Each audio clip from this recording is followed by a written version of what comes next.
우리는 다시 한 번 더 에베소서 1장 시작안으로 한번 다시 돌아가 보기를 원합니다. 에베소서는 굉장히 큰 도시였습니다. 로마 다음으로 가장 큰 도시 에베소서. 거기에는 이데미 신전이 있었습니다. 그리스의 파르테논 신전보다 더 큰 신전이 여기 있으면서 사람들은 에베소에서 혼합주의에 빠져서 이것도 좋고 저것도 좋고 이것을 통해서도 하나님께 가고 저것을 통해서도 하나님께 간다라고 생각하면서 혼합주의에 빠져서 그들은 한 분 하나님을 섬기지 아니하고 교회 안에도 이 혼합주의가 들어오기 시작하면서 복음의 한 진리 안에서 하나님을 섬기기보다 여러 이방 여러 혼합주의적인 색깔들이 이 교회 안에 있기 시작했습니다. 바울이 전했던 복음도 있고 당시 유대주의 크리스찬들이 전하는 유대 전통과 유대법 또 그리고 그 기타 다른 이방 종교에서 오는 다른 혼합주의적인 색깔들도 교회 안에 들어오기 시작하면서 사도 바울은 지금 로마 감옥에서 에베소 교인들이 순수한 복음을 지키기를 간절히 바라고 소망하면서 에베소에 편지를 쓰고 있습니다. 지난주까지는 에베소 성도들 향한 바울의 기도가 있었습니다. 간절한 간구, 그 마지막 절정은 십자가의 그 사랑을 알았으면 좋겠다. 너희를 향한 그 십자가에서 못 박혀 죽으신 예수님의 그 사랑, 그 깊이와 넓이와 길이와 높음이 그 사랑이 얼마나 컸던지를 너희가 알았으면 좋겠다 라고 하며 기도했습니다. 그러면서 오늘 이 본문 말씀이죠. 사도 바울은 뭐라고 시작하냐면 4장 1절에 그러므로 이제 그 높이와 깊이와 넓이와 그 사랑의 길이를 깨달았다. 그리고 너희가 그 사랑 안에 매인받기 원한다. 이제 그러므로 주 안에 갇힌 내가 지금 감옥에 있는 내가 너희를 권하노니 너희가 부르심에 받은 일에 합당하게 행하기를 원한다. 이 부르심에 받은 일은 뭐냐? 교회의 하나됨이다. 교회의 하나됨. 다 같이 따라합시다. 교회의 하나됨. 교회의 하나됨. 교회의 일치. 이 부르심에 합당하게 행하기를 원한다. 그러면 그 부르심에 합당하게 행하는 것은 무엇이냐? 그 열쇠가 있는데 바로 이 네 가지다. 이 네 가지는 뭐냐? 2절부터 나옵니다. 같이 읽을게요. 시작. 모든 겸손과 온유로하고 오래 참음으로 사랑 가운데서 서로 용납하라. 겸손과 온유로하고 오래 참음으로 서로 용납하라. 네 가지 이 성도들이 지켜야 될 덕목이 나오는데요. 겸손. 저는 이 성도들이 지켜야 될 이 덕목을 보면서 이대로 살면 남에게 이대로 대접받겠다.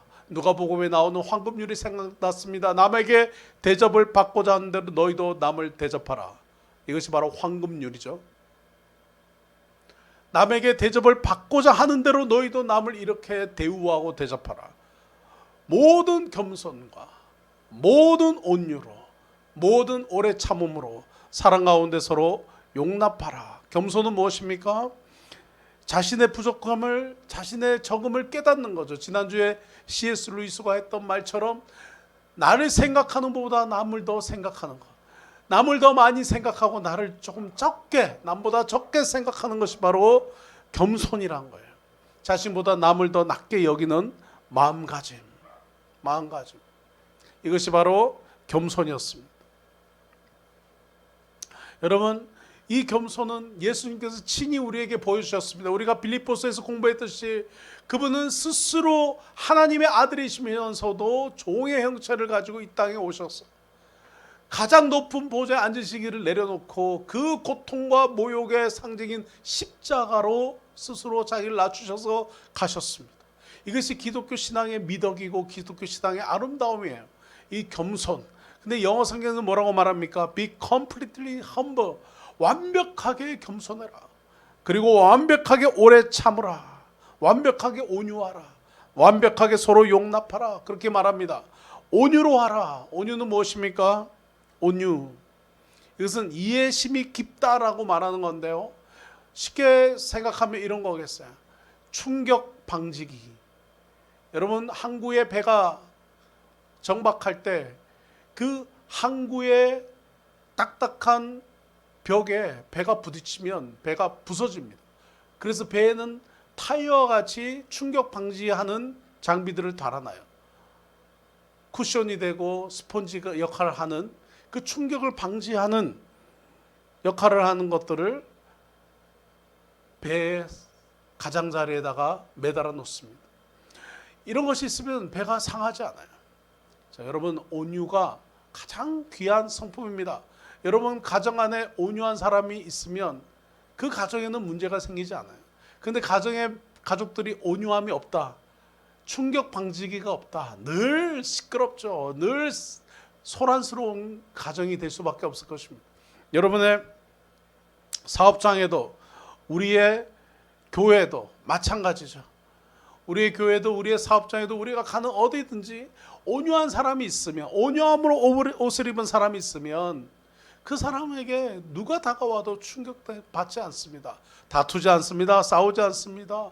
친구 관계에 온유함이 있으면, 온유함을 옷 입으면, 누구 한 명이라도 온유함을 옷 입으면, 온유한 사람이 있으면 거기서는 친구 관계가 깨지지 않습니다. 그러나 둘 다 온유함이 없으면 거기서는 싸움이 일어나죠. 거기는 다툼이 일어나요. 왜 싸우고 다툼이 일어납니까? 온유함이 없기 때문입니다. 그래서 사도 바울은 온유하라. 그러면 교회가 다툴 일이 없다. 하나 된다라는 거예요. 그냥 충격이 일어날 때 그냥 이해된다는 거예요. 세 번째, 오래 참음. 오래 참음. patient. 오래 참음. 그냥 다른 사람의 어떠한 잘못도 어떻게 해요? 이해해 주는 거예요. 그냥 어떠한 잘못도, 어떠한 죄도 다 어떻게 해요? 덮어주는 겁니다. 그것을 온유함이다 라고 사도 바울은 얘기합니다. 31절부터 잠언 14장 31절. 가난한 사람을 학대하는 자는 그를 지으신 이를 멸시한 자요, 궁핍한 사람을 불쌍히 여기는 자는 주를 공경하는 자니라. 어떤 사람을 만나도 그냥 품어주는 것, 그것이 바로 참아주는 것, 그것이 바로 오래 참음입니다. 그리고 사랑 가운데 서로 용납하라. 네 번째죠. 사랑 가운데 서로 용납하라. 그저 사랑 가운데 용납하라라고 사도 바울은 말합니다. 용납하라. 어떠한 잘못이든 어떠한 죄든 어떻게 해요? 사랑 가운데 품어줘라. 오래 참음이 더 나아가서 확대된 미덕이 되는 게 바로 이 서로 용납하는 겁니다. 어떻게 해요? 사랑 가운데 용납하라. 그리스도인들은 다른 사람을 용서할 수 있습니다. 용납할 수 있습니다. 어떻게 해요? 사랑 때문입니다. 어떤 보상이나 조건 걸지 않고 그냥 무조건적으로 사랑해 줄 수 있는 것, 그것이 바로 성숙한 크리스찬의 삶이라고 성경은 말하고 있습니다. 또한 성경은 계속해서 이 오늘 본문에서 이렇게 말합니다. 3절 시작. 평안에 매는 줄로 성령이 하나 되게 하신 것을 힘써 지키라. 자, 이게 중요해요. 힘써 지키라. 힘써 지키라. 모든 노력을 하라. 그냥 모든 할 수 있는 노력을 하라. 뭘 위해서요? 하나됨을 위해서. 여러분, 이게 사도 바울이 교회에 권면하는 겁니다. 가정에 권면하는 겁니다. 우리 공동체에 권면하는 겁니다. 선교사들에게 권면하는 겁니다. 우리 성도들에게 권면하는 겁니다. 노력해야 합니다. 애써야 합니다. 무엇을 위해서? 하나됨을 위해서요. 전혀 절대로 다투거나 나눠지거나 우리가 갈라져서는 안 된다. 하나됨을 위해서 힘써야 한다라고 말합니다. 이 하나됨을 위해서 할 수 있는 게 뭐냐? 평안에 매는 줄이다. 이 하나됨을 지킬 수 있는 시멘트가 있는데 바로 그것은 무엇이냐? 아까 우리 2절에 봤던 겸손과 온유와 오래 참음과 서로 용납합니다. 이것을 통해서 우리는 하나 된다. 하나 되는 이유가 있는데 4절부터 6절입니다. 시작. 몸이 하나요 성령도 한 분이시니 이와 같이 너희가 부르심의 한 소망 안에서 부르심을 받았느니라. 주도 한 분이시요 믿음도 하나요 세례도 하나요 하나님도 한 분이시니 곧 만유의 아버지시라. 만유 위에 계시고 만유를 통일하시고 만유 가운데 계시도다. 아멘. 그러므로 우리는 하나 될 수 있다 하는 겁니다. 사랑하는 성도 여러분, 하나 되기 위해서는 성숙해야 됩니다. 그 성숙한 요소들을 우리는 2절에서 봤죠. 겸손해야 됩니다. 온유해야 됩니다. 오래 참아야 됩니다. 그리고 서로 용납할 수 있어야 됩니다. 한마디로 마음이 넉넉하고 마음이 철이 들고 마음이 지혜로운 사람들이 있어야 하나됨을 누릴 수 있다. 잠언 말씀으로 한번 볼게요.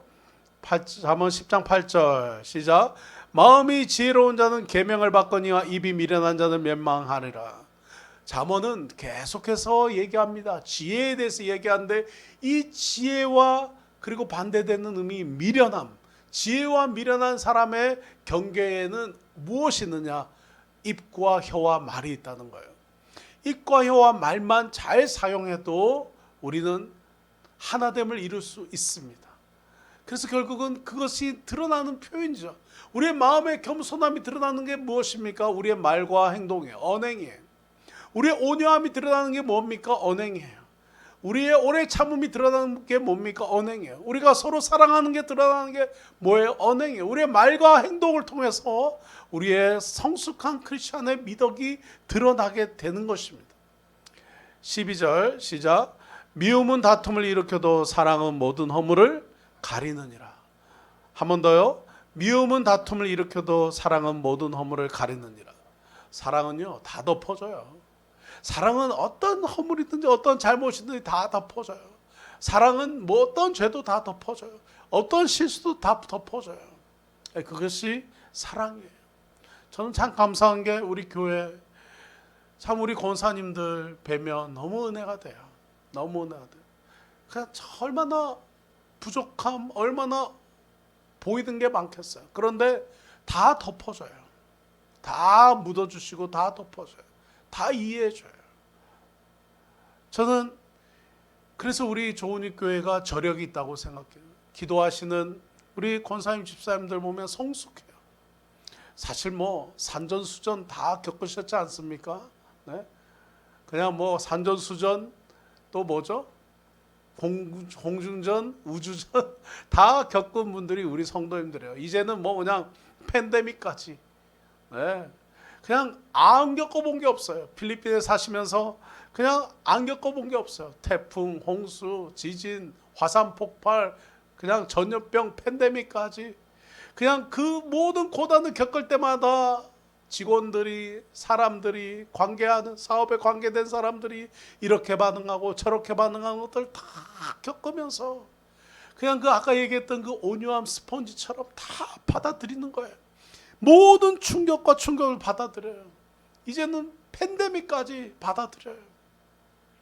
우리 성도님들 삶 속에 하나님이 주셨던 축복이 얼마나 크고 놀라웠습니까? 팬데믹이 오면서 모두가 어려움을 겪고 고난을 겪어요. 이 고난을 겪고 어려움을 겪는데도 이겨내고 버텨내려고 정말 오래 참음으로 그리고 겸손함으로 그리고 온유함으로 끝까지 그 성숙함으로 버텨내는 우리 성도님들 주님의 이름으로 축복합니다. 정말 귀한 성도님들이에요. 정말 귀한 믿음이에요. 끝까지 버텨낼 수 있기 원합니다. 지금도 어렵습니다. 지금도 마귀는 우리를 흔들어 놓습니다. 지금도 마귀는 우리의 믿음을 흔들려고 합니다. 끝까지 성숙된 믿음으로 서로 격려하고 의지하며 이 고난을 이겨낼 수 있기를 주님의 이름으로 축원합니다. 이겨내야 됩니다. 어떻게 해요? 겸손함으로, 온유함으로, 오래 참음으로, 서로 사랑하고 용납함으로, 서로 권면하고 남에게 대접받고 싶은 대로 대접하며 황금률을 지켜가면 이겨내지 못할 고난이 없어요. 버틸 수 있어요. 다 잃어버리는 욥처럼 다 잃어버린다고 해도 하나님이 다시 주실 거예요. 끝까지 믿음 변치 않는 은혜가 있기를 주님의 이름으로 축원합니다. 저는 우리 성도님들 보면서 다시 한 번 더 그래 우리가 과거에 그 영화 과거에 주셨던 그 축복 그리고 지금의 고난 지금의 안타까움 속에서 우리는 어떤 자리에 있어야 될 거냐? 바로 이 자리에 있어야 되겠다. 모든 것이 하나님께로부터 온 것이니 하나님께로 돌아갈 것입니다. 모든 것이 하나님이 주셨으니 하나님께로 돌아갈 것입니다. 하나님께로 왔고 또 하나님께로부터 받았고 또 하나님 주신 걸 누렸고 또 하나님께로 다시 다가갈 것이다. 모든 것이 하나님의 것이다. 내게 있는 모든 것을 아낌없이 주 앞에 드리며 내게 주신 이 놀라우신 축복 가운데 하나님 주신 은혜 가운데 끝까지 믿음 붙들고 나아가리라. 기도하며 끝까지 버티시는 우리 성도님 되시기를 주님의 이름으로 축원합니다. 사사기에 삼손이라는 사람이 있어요. 삼손, 사사 중에 한 명이죠. 재밌는 스토리가 있는데요. 삼손이 레이의 이름에 블레셋 사람들이 그에게로 마주 나가며 소리 지를 때, 자, 삼손이 이제 이스라엘의 이 적들인 블레셋을 향해서 이제 막 싸웁니다. 자, 보세요. 여호와의 영이 삼손에게 갑자기 임하심에, 여호와의 영이 삼손에게 임했습니다. 어떻게 임했냐고요? 힘있게, 능력있게 임하셨어요. 그의 팔 위에 밧줄이 불탄 상과 같이 그의 결박된 손에서 떨어지니라. 블레셋 사람들이 삼손을 묶었어요. 그런데 삼손에게 하나님의 이 성령의 능력이 임하니까 어떻게 해요? 그 묶여진 데 밧줄이 끊어집니다. 자, 15절부터 같이 읽어볼게요. 재밌는데요. 시작. 삼손이 나귀의 새 턱뼈를 보고 손을 내밀어 집어들고 그것으로 1000명을 죽이고, 몇 명을 죽였어요? 1000명을 죽였습니다. 1000명을 죽였습니다. 자, 보세요. 어떻게 삼손이 1000명을 죽였습니까? 하나님의 영이 임했습니다. 하나님의 능력이 임해서 삼손이 1000명을 죽이게 됐습니다. 16절 시작. 이르되 나귀의 턱뼈로 한 더미 두 더미를 쌓았으며 나귀의 턱뼈로 내가 1000명을 죽였도다. 하나님의 영이 임해서 원수를 1000명이나 죽였는데 삼손은 자기가 1000명을 죽였다고 고백하네요. 자기가 나귀 턱뼈를 죽였다고 고백하네요. 하나님의 능력으로 1000명을 죽인 게 아니라 하나님의 능력으로 하나님이 내 원수를 물리쳤다고 고백하는 게 아니라, 내가 나귀의 턱뼈를 발견해서, 내가 능력 있어서, 내가 영리해서, 내가 지혜로워서, 내가 운이 좋아서 나귀를 턱뼈를 들고 싸웠더니 내 능력으로, 내가 힘이 세서 1000명을 죽였다고 이 삼손은 안타깝게 고백해요. 그리고 17절 시작. 내가 말을 마치고 턱뼈를 자기 손에서 내던지고 그것을 라말레히라 이름하였도다. 자기가 자기의 능력대로 이겼다고 고백하면서 자기가 승리를 취한 그곳의 이름을 정했는데 라말레히라고 이름을 정했어요. 기억하세요? 장소 이름 뭡니까? 라말레히. 그런데요, 18절 시작. 삼손이 심히 목이 말라 여호와께 부르짖어 이르되. 여러분, 방금 전에 위대한 승리를 얻었던 삼손, 1000명이나 죽였던 삼손도 목이 마르네요. 배가 고프네요. 피곤하네요. 이것이 바로 우리 인간의 한계예요. 우리는 큰 승리를 얻었을 때 다 내가 힘이 좋아서, 내가 운이 좋아서, 내가 지혜로워서, 내가 능력이 있어서, 내가 운이 좋아서, 내가 똑똑해서 라고 착각해요. 그런데 우리의 존재는, 우리는 금방 배고프고, 우리는 금방 목마른, 정말 한계가 많은, 정말 아무것도 아닌 존재가 바로 우리예요. 삼손 보세요. 목말라 여호와께 부르짖어 이르되. 금방 아무것도 아닌 것을 발견하고는 여호와께 부르짖습니다. 주께서 종의 손을 통하여 이 큰 구원을 베푸셨사오나 내가 이제 목말라 죽어서 할례 받지 못한 자들의 손에 떨어져 나겠나이다. 하나님, 물 좀 주세요. 마치 이스라엘 백성들이 애굽에서 출애굽해서 가나안 땅을, 약속된 가나안 땅을 가는데 그들은 계속 하나님 앞에 불평하는 것과 똑같아요. 자, 19절 시작. 하나님이 레이에서 한 우묵한 곳을 터뜨리시니 거기서 물이 솟아 나오는지라. 삼손이 그것을 마시고 정신이 회복되어 소생하니 그러므로 그 샘 이름을 에낙고레라 불렀으며 그 샘이 오늘까지 레히에 있더라. 아멘. 자, 여기 하나님이 우묵한 곳을 터뜨리시니 거기서 물이 솟습니다. 그리고 삼손이 그것을 마시고 정신이 회복돼요. 그리고 힘을 얻어요. 다시 힘을 얻습니다.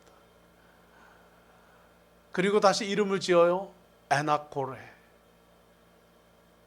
사랑하는 성도 여러분, 우리가 아무것도 아님을 깨닫고 그 자리에서 주님을 부르짖었을 때, 주님이 다시 우리에게 축복하시고 우리를 살리시고 우리를 회복시키시는 물을 주시는 주님이심을 믿으시기 바랍니다. 하나님의 능력을 입어야 돼요. 하나님의 은혜를 입어야 돼요. 그 은혜는 올 것입니다. 주님이 오늘 말씀하시는 거예요.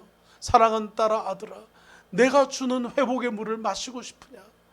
목마르냐? 내가 주는 물을 마시고 싶으냐? 어려우냐? 내가 주는 도움을 받고 싶으냐? 힘들고 어려우냐? 내가 주는 능력을 힘입고 싶으냐? 이제 내게 부르짖어라. 이제 내게 부르짖어라. 더 이상 라만레이, 너의 힘으로, 너의 지혜로, 너의 능력으로 축복받았다라고 말하는 그 라만레이에 잊지 말아라. 그 라만레이라고 하는 장소를 떠나서 에나코레라는 장소로 와라. 나의 능력, 나의 힘, 나의 도움, 나가 주는 물을 마시는 장소로 와라. 거기서 너희가 아무것도 아닌 것을 고백해라.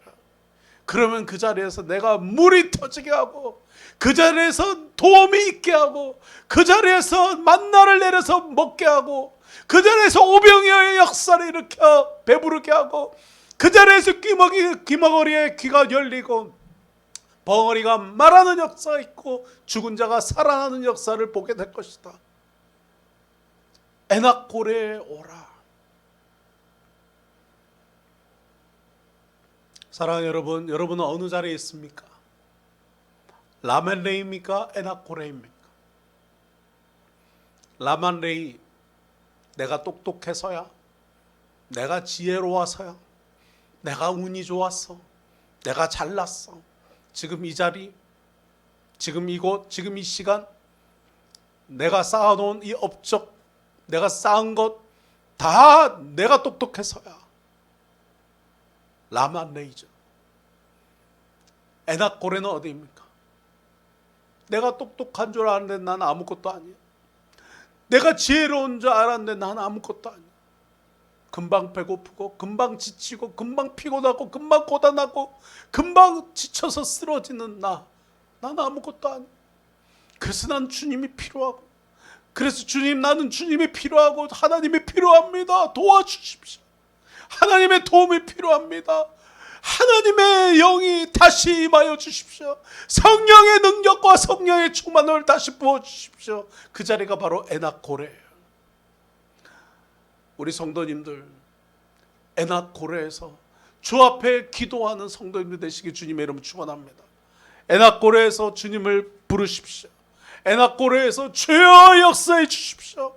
우리 조은유교회, 우리 교회가 일치하고 이 필리핀의 이 하나님의 교회들이, 하나님의 건강한 복음주의적인 교회들이 하나 되게 하시고, 그래서 주님이 팬데믹 시대에 정말 교회가 건강한 교회의 역할을 감당하며 하나님, 우리가 하나된 일치로 이전에 하나님이 우리 교회에 주셨던 놀라운 부흥이 교회가 잘나고 목사님들이 잘나고 똑똑해서가 아니라 그 모든 것이 하나님의 은혜였음을 고백하며 이제 다시 한번 주님의 은혜를 우리 교회에 다시 부으시길 기도합니다. 하나님, 지난날 우리 가정에, 우리의 사업에 주셨던 놀라운 축복이 우리가 잘나서도 아니고 우리가 똑똑해서도 아니고 우리가 지혜로워서도 아니라 그 모든 것이 하나님께서 주셨던 축복임을 고백하며 이제 하나님, 그 교만의 자리, 그 착각과 오해의 자리 라만레에서 떠나서 이제 하나님, 나는 아무것도 아닙니다. I am nothing. God is everything. 에나코레의 자리에서 주님을 부르짖으오니 하나님 역사하여 주시옵소서. 주 앞에 간절히 나아가는 우리 모두가 되기를 주님의 이름으로 축원합니다. 사랑하는 성도 여러분, 어떻게 하면 우리가 완벽하게 겸손하고 완벽하게 온유하고 완벽하게 오래 참고 완벽하게 이웃을 사랑할 수 있을까요? 오늘 사도 바울은 에베소 교인들에게 그렇게 살아야 한다고 고백합니다. 오늘 사도 바울의 이 고백이 오늘 우리 조은유교회 성도님들에게, 우리 함께 예배드리는 여러분에게 제안하는 바울의 고백임을, 바울의 심정임을 믿고 오늘 예배 통해서 다시 겸손의 자리로, 다시 온유의 자리로, 다시 하나님밖에 없음을 고백하는 에나코레의 자리로, 그래서 부르심의 소망을 이루는 우리 성도님들 되시기를 주님의 이름으로 축원합니다. 그래서 하나님 기쁘시게 하고, 하나님 즐겁게 하고, 하나님 영광 돌리는 복된 인생 되시기를 주님의 이름으로 축원합니다. 오늘 이걸로 말씀을 좀 마치려고 합니다. 지난 주간 신방하면서 참 우리 권사님 뵙고 또 우리 박사문 성도님 뵙고 참 우리 성도님들 보고 싶어서 이제 600일 만에 이제 팬데믹 코로나 시작된 600일 만에 이제 백신 다 맞고 이제 신방을 하면서 참 하나님 은혜도 크고 안타까움도 크고 감사도 크고 기도도 되는 시간 보냈습니다. 다음 주일은 추수감사 주일입니다. 올 한 해 무엇을 추수했을까요? 물질적인 추수도 있지만 다 어쩌면 다 잃어버린 듯한 한 해를 보냈습니다. 근데 여기서 우리가 하나님 더 깨닫고 하나님 깊이 깨닫는 믿음, 그리고 이 고난의 때에 믿음의 지체들을 얻었으면 그것도 추수예요. 가정이 하나 되었으면 그것도 추수예요. 신앙이 깊어졌으면 그것도 추수예요. 다 잃어버린 것 같아도 거기에 함께 하시는 하나님이 계심을 믿으십시오. 다음 주 주님 앞에 감사로 드리는 추수감사주일이 되기를 주님의 이름으로 축원합니다.